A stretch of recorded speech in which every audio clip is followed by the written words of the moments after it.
금강경 제20장 무가 가득분.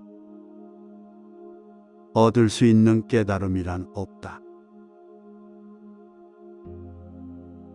수모리가 부처님께 여쭈어 말하였다. 세존이시여, 열에게서 무상의 깨달음이라는 안욕다라 삼략삼보리를 얻으셨다지만 사실은 추워도 얻은 바가 없다고 생각되옵니다. 부처님께서 말씀하셨다. 그러하니라, 실로 그러하니라. 수모리여, 나는 무상의 깨달음에 대해 조금도 얻은 바가 없나니 단지 이름만 무상의 깨달음이라고 부를 뿐이니라. 부처님께서 다시 말씀하셨다. 이 법은 평등해서 높고 낮음이 없나니 그저 이름만 안욕다라 삼략삼보리라고 지은 것이니라. 아상, 인상, 중생상, 수자상의 구애됨이 없이 일체의 선법을 닦으면 반드시 안욕다라 삼략삼보리를 성취하게 되리라. 수모리야, 내가 말한 선법이란 것은 익히 말했듯 선법이 아니라 그 이름이 선법일 뿐이니라. 수모리야, 만일 삼천대천세계에서 제일 높고 큰 수미산만큼의 칠보를 취해 보시하더라도 다른 어떤 사람이 이 경전의 사국의 정도만 취해 독송하고 남을 위해 설한다면 그 공덕이 칠보로서 보시한 것보다 크니라. 전자의 공덕은 후자의 것에 100분의 1에도 미치지 못하며 100,000,000,000분의 1에도 미치지 못하나니 수여나 비유로서는 도저히 견줄 수 없는 것이니라. 깨달음이란 무엇인가? 세존의 말을 빌리면 그것은 어떤 새로운 것을 성취하는 것이 아니라 분별에 취해 깜박 잊고 있던 자신의 본성을 되찾은 것이다. 없던 것이 새롭게 생겨나는 것이 아니라 무명에 감춰졌던 제 모습을 환히 드러내는 것뿐이다. 이런 점에서 보면 삼라만상 모든 것은 제 본래의 성품인 불성을 고스란히 간직하고 있는 셈이다. 다시 말해 부처 아닌 것이 없고 따라서 깨달음의 실체도 없고 그것을 얻을 바도 없게 된다. 그렇다면 깨달음을 이루었다는 부처의 의식 세계는 구체적으로 어떨까? 세존은 자신이 안욕다라 삼략삼보리를 얻어 영원 불멸하는 부처가 됐음을 인식하고 있을까? 그래서 그는 자신처럼 되지 못한 중생들을 바라보면서 그들을 교화하여 깨달음의 길로 인도하려는 마음을 지니고 있을까?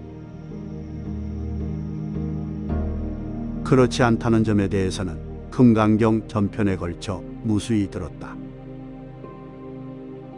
깨달음에 대한 인식과 중생 구제에 대한 자비심조차 뛰어넘었다면 마치 구름에 둥둥 떠 있는 것과 같은 초월심에 휩싸여 있지는 않을까? 이것도 한쪽에 편중된 것이 되어 본경에서 말하는 부처의 상태라 할 수 없다. 부처는 일체의 법에 걸림이 없고 중생과 부처라는 인식조차 없는 중도의 상태에 머물러 있어야 한다. 그래서 해탈이라 하지 않던가.